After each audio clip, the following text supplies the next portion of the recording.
Good morning students, welcome back to our channel. बघा विद्यार्थी मित्रांनो, आपण ऍक्टिव्ह पॅसिव्हचा आपला जो प्रवास आहे तो निरंतर चालू आहे.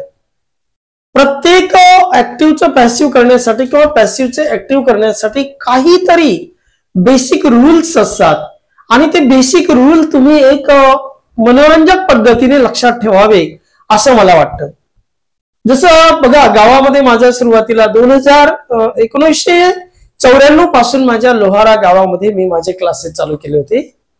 ऍक्च्युली क्लासचे पैसे मिळवायचे आणि मग त्याच्यावर पुढचं शिक्षण करावं अशी माझी त्यावेळची स्थिती होती. डझंट मॅटर किंवा I don't want to blame to my father की he did not provide me money. Such was the condition. Actually not facility but difficulty makes man perfect असं जे म्हणतात ते खरं आहे. ऍक्च्युली जर का आमची परिस्थिती सर्वसाधारण नसती तर कदाचित मी पूर्णपणे वडिलांवर डिपेंड राहिलो असतो. पण परिस्थिती सर्वसाधारण असल्यामुळे मग आता काय करावं, तर मग मी माझ्या गावात 5 रुपये महिन्याने 1994 साली क्लासेस चालू केले. बरोबर. मग तेव्हा विद्यार्थ्यांना एक मनोरंजक वेगळ्या पद्धतीने कसं शिकवावं ती एक चुनक त्यावेळची ती आजही माझ्याकडे आहे. मित्रांनो बघा, जेव्हा विद्यार्थ्यांना मी शिकवायचो तर तेव्हा अशा छोट्या छोट्या ट्रिक्स मी त्यांना सांगायचो. आता या ठिकाणी बिईंग आहे, जिथं बिईंग आहे म्हणजेच पॅसिव्ह व्हॉइस मध्ये बिईंग आहे, म्हणजे ऍक्टिव्ह व्हॉइस मध्ये मूळ क्रियापदाला आयएनजी लागेल. फिक्स लक्षात ठेवा मित्रांनो.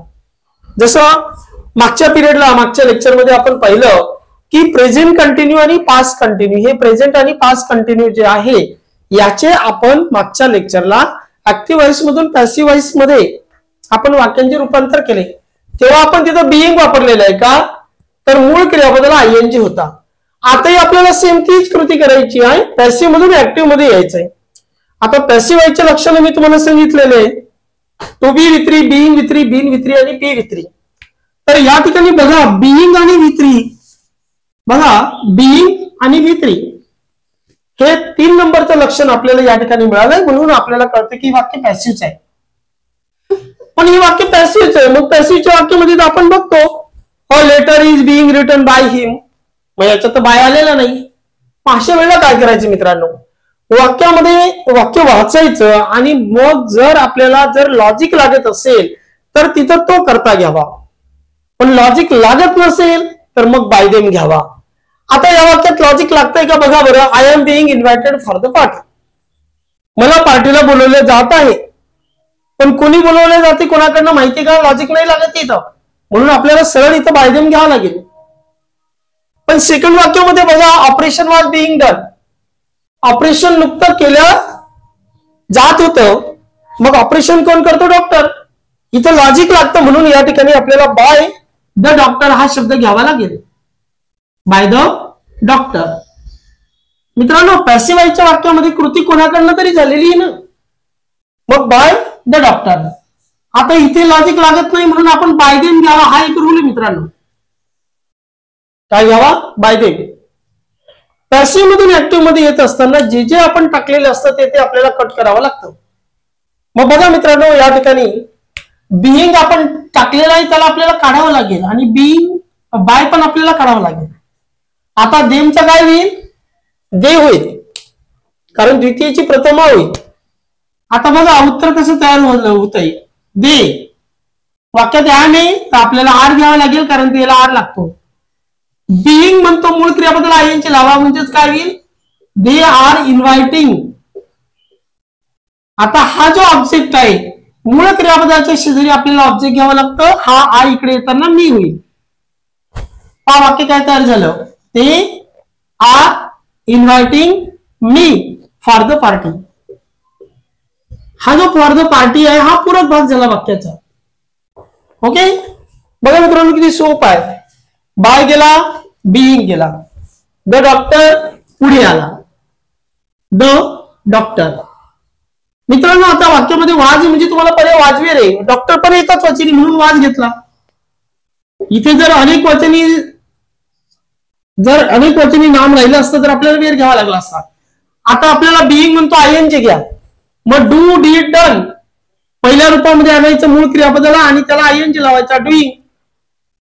The doctor was doing operation.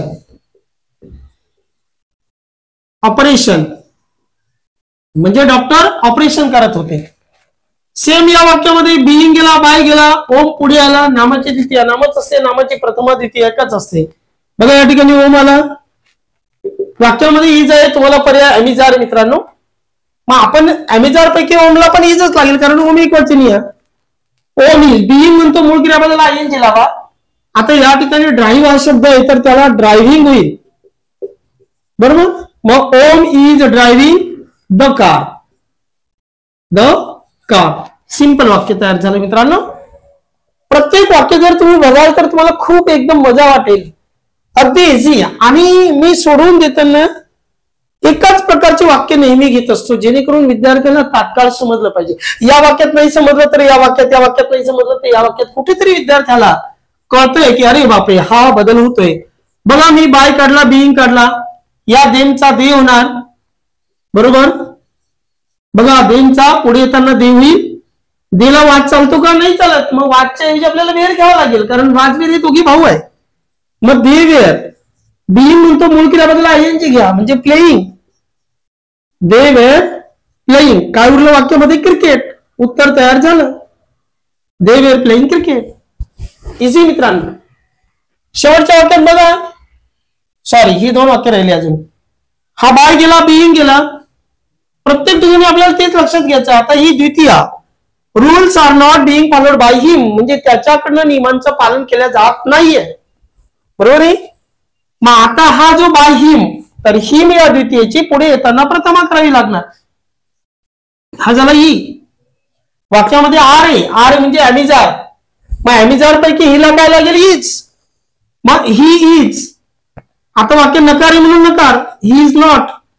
Being आपल्याला सांगतो मूळ क्रियापदाला आयएनजी लावा म्हणजे following. He is not following. काय उरलं मित्रांनो? रूल्स. उत्तर तयार झालं. He is not following the rules. By गेला, बिईंग गेला, बरोबर. या मीचा प्रथमा, मीची प्रथमा आय होईल मित्रांनो. आपण आय घेतला बघा, इथं इज आहे, मग इज म्हणजेच अमिजार. मग आपल्याला आयला काय लागेल? एम, म्हणून आपण आय एम. वाक्य नकारी म्हणून नकार, आय एम नॉट. हा बिईंग आम्हाला काय सांगतो? मूळ क्रियापदाला आयएनजी लावा. मग निग्लेक्टेडला पहिल्या रूपामध्ये आणायचं आणि त्याला आयएनजी लावायचा. Neglecting. I am not neglecting. आता या शीचा इकडे येताना द्वितीय होईल कारण मूळ क्रियापदाच्या शेजारी आपल्याला द्वितीयाच घ्यावी लागते. कोणतेही वाक्य बघा, called me, help me, call him, call them, call her, call us, invited me, invited them, invited her, invited हिम.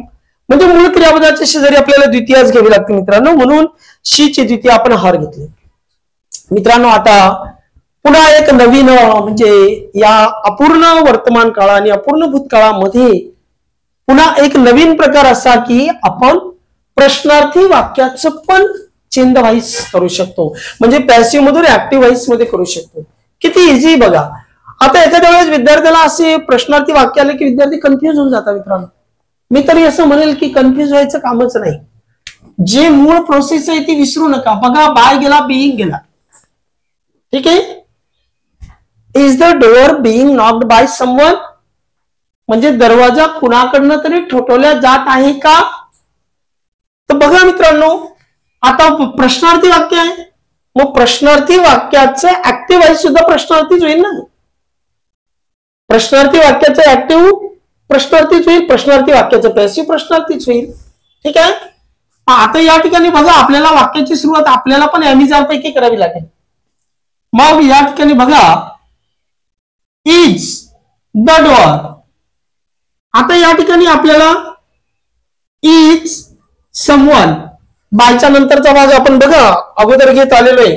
देम होता आता दे घेतला, ओमचा इथं ओम घेतला, इथं द डॉक्टर, इथं द डॉक्टर घेतला, इथं बाय देमचा दे घेतला. प्रत्येक वाक्यात बघा तुम्ही इथं हिम होता तर याचा ही केला. सेम या ठिकाणी समवन आहे तर समवन पुढे येणार. मग समवन म्हणजे कोणीतरी एक, कोणीतरी एक म्हणजे एक वचनी, म्हणजेच त्याला इजच घ्यावा लागणार आहे, आर थोडी नाही घ्यावा लागणार. मग इज समवन, इज समवन.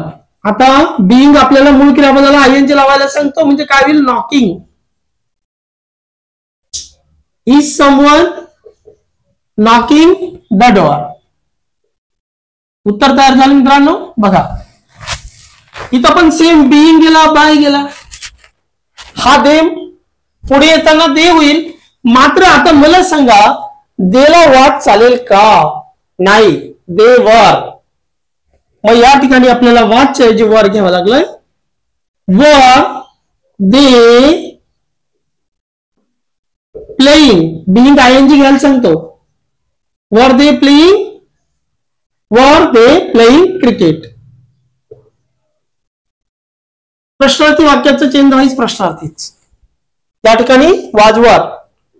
तर या ठिकाणी बघा आपण हा जो वेअर घेतलाय, wear were we can say that, तर हा दे मुळे घेतलेला आहे आपण. कारण देमचा दे केला, दे अनेक वचनी आहे आणि म्हणून आपल्याला दे वेअर. इथं पण बघा मित्रांनो बाय गेला, बीइंग गेला. मिस्टर पाटील हा पुढे येईल, पण मिस्टर पाटीलला तुम्हाला आर घ्यावा लागेल का? तर मिस्टर पाटील एकवचनी आहे म्हणून आपल्याला एकवचनी जे काही नाम आहे त्याच्यासाठी क्रियापद पण एकवचनीच घ्यावं लागेल. आता इथं आर आहे म्हणजे आपल्याला पर्याय मी जार आहे. मग मिस्टर पाटीलला इज लागेल म्हणून मी या ठिकाणी इज घेतला. बघा is mister Patil, is mister Patil. आता हे टीच, टॉट, टॉट मूळ क्रियापदाचे 3 रूप. आयएनजी लावायचं तर पहिल्या रूपात आणावं लागेल क्रियापदाला. मग या क्रियापदाचं पहिलं रूप टीच, त्याला आयएनजी लागला टीचिंग. बघा is mister Patil teaching you, म्हणजे मिस्टर पाटील सर तुला टीचिंग करत आहेत का? ठीक आहे. Is mister Patil teaching you. Same खालचं वाक्य. आता इथं बघा मित्रांनो एक महत्वाचा विषय की इथं आता डब्ल्यूएच क्वेश्चन आहे. डब्ल्यूएच क्वेश्चन मध्ये 2 गोष्टी ध्यानात ठेवा. पहिला असतो डब्ल्यूएच शब्द, दुसरा असतो हेल्पिंग वर्ब. मग आपल्याला पॅसिव्ह करताना आपल्याला बी तोच रूल फॉलो करायचा. डब्ल्यूएच वर्ड जसा तसा राहू द्यायचा आहे आणि हेल्पिंग वर्ब योग्य तो घ्यायचा आहे. इज असेल तर तुम्हाला अॅमिजार तिघांपैकी काहीतरी घ्यावं लागेल. वाज असेल तर वाजवीर पैकी योग्य तो घ्यावा लागेल. ते आपल्याला आपली द्वितीया सांगेल. आता या ठिकाणी बघा मी व्हाय घेतला जसाच्या तसा. आता इज घेऊ की आर घेऊ हे मला कोण सांगेल? जो द्वितीया आपण पुढे आणणार आहे, जी कृती ज्याच्याकडनं घडलेली आहे त्याला जेव्हा आपण पुढे आणतो. आता यू हा पुढे, यू ची प्रथमा पण तीच आहे, द्वितीया पण तीच आहे. मग यू ला पुढे आणताना आपल्याला यू ला इज थोडी ना लागतो, मग यू ला आर लागतो म्हणून आपण इथं वाय आर केला. Why are you. आता या ठिकाणी बीइंग तर गेलेलाच आहे. याचं मूळ क्रियापदाला आयएनजी म्हणजे saving. Why are you saving money. अशा पद्धतीने उत्तर तयार झालं मित्रांनो. बघा वाय जसाच्या तसा. नंतर इथं इज आहे, मग आपल्याला पर्याय आम्ही जार आहे. आपण या ठिकाणी इज का नाही घेतला? कारण आपल्याला पुढे हा यू इकडे आणतोय ना आपण पुढे, मग यू ला इज लागत नाही, यू ला लागतो आर, म्हणून आपण या ठिकाणी आर घेतला. नंतर तो यू इथं घेतला. वाय आर यू बीइंग म्हणतो मूळ क्रियापदाला आयएनजी लावा, सेव्हिंग केला. उरलं काय मित्रांनो? मनी. जसाच्या तसं. वाक्य नंबर 11. या वाक्य नंबर 11 आपल्याला पॅसिव्ह मधून ऍक्टिव्ह मध्ये आणायचं आहे. बघा बाय गेला, बीइंग गेला, बरोबर. आता आपला रूल आहे डब्ल्यूएच क्वेश्चन असेल तर डब्ल्यूएच क्वेश्चन मध्येच राहील. आता वाट जसाच्या तसा. आता वाक्यामध्ये इज आहे तर आपल्याला पर्याय आम्ही जार तिघांपैकी. वाज असेल तर पर्याय वाजवेर. आता या ठिकाणी बघा मित्रांनो वाट नंतर इजच घ्यावा का आर घ्यावा आपल्याला कोण सांगेल? आपण जी द्वितीया पुढे आणणार आहोत ज्याच्याकडनं कृती घडलेली आहे. मग देमला पुढे आणताना दे होईल, देला इज चालत नाही, देला आर चालतो, म्हणून आपण व्हॉट आर आणि हा दे पुढे आणला. बघा व्हॉट आर दे. आता हा बीइंग आपल्याला सांगतो क्रियापदाला आयएनजी लावा. मग what are they writing, what are they writing. मित्रांनो अशा पद्धतीने पॅसिव्ह व्हॉइस मधून आपण ऍक्टिव्ह व्हॉइस मध्ये ह्या वाक्यांचं रूपांतर केलेलं आहे. रूल हा जो सेकंड आपला चालू आहे मित्रांनो, प्रेझेंट कंटिन्यू आणि पास्ट कंटिन्यू. आधीच्या व्हिडिओमध्ये आपण ऍक्टिव्ह व्हॉइस मधून पॅसिव्ह व्हॉइस मध्ये कशा पद्धतीने रूपांतर करतात ते बघितलं. या व्हिडिओमध्ये आपण पॅसिव्ह व्हॉइस मधून ऍक्टिव्ह व्हॉइस मध्ये कसे यावं ते आपण बघितलं. मित्रांनो अतिशय सोपं आहे. बीइंग वाक्यात दिसला समजून घ्यायचं. बीइंग विथ्री आहे म्हणजे पॅसिव्ह व्हॉइस आहे. बीइंग कट करायचं आहे आपल्याला आणि ऍक्टिव्ह व्हॉइस मध्ये येताना मूळ क्रियापदाला आयएनजी लावायचं. एवढं आपल्याला क्लिअर या ठिकाणी झालेलं आहे. बघा बीइंग बाय काढलेला आहे आणि या ठिकाणी बघा नॉकिंग आहे, इथं बिईंग काढला, इथं प्लेइंग आहे, बिईंग काढला, इथं टीचिंग आहे, बिईंग काढला, इथं सेव्हिंग आहे, इथं बिईंग काढला, इथं रायटिंग आहे. सिंपल. मित्रांनो, यानंतरच्या पुढच्या लेक्चरला आपण तिसरा रूल बघणार आहोत आणि तिसरा रूल आहे present perfect tense, past perfect tense आणि फ्युचर परफेक्ट टेन्स या वाक्यांचे पॅसिव्ह वॉइस कसे होणार हे आपण पुढच्या व्हिडिओमध्ये बघणार आहोत. आजच्या लेक्चरला एवढंच. धन्यवाद.